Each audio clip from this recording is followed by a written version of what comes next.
Hi there, this is Jonathan Ginsberg. I'd like to talk to you today about video hearings.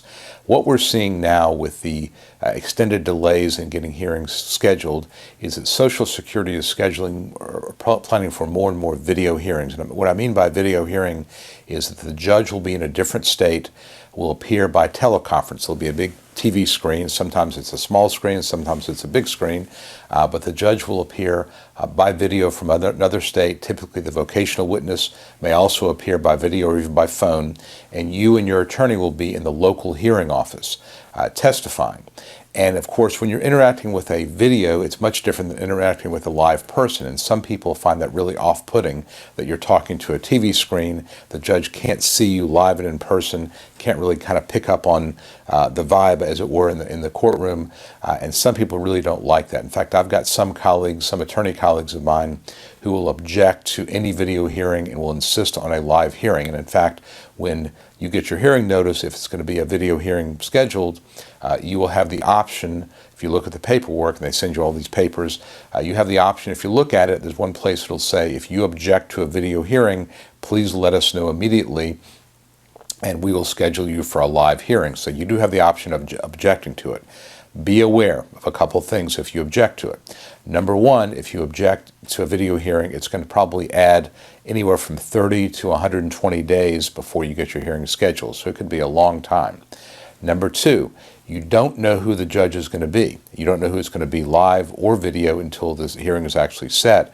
So if you've heard that video judges are worse than live judges or vice versa, there's really no way to know when you ask for it. And you can't change your mind. So you can't schedule a video hearing. You look at it and you check and you say, well, this judge doesn't approve a lot of cases. I changed my mind. You can't do that. Once you ask for a video hearing or reject it, you can't go back and ask for the other down the road.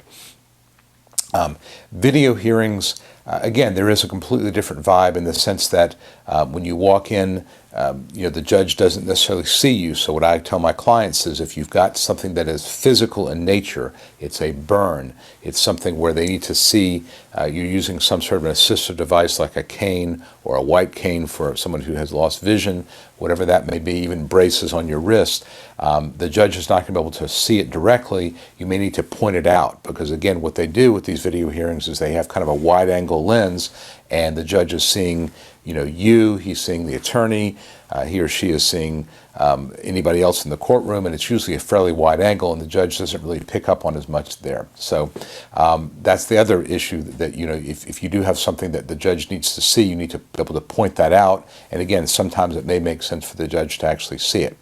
Another point, and this is something actually one of the judges pointed out to me the other day, a live judge, he said, if you ask for a video hearing, they may actually have me do the hearing, whether it's video or live.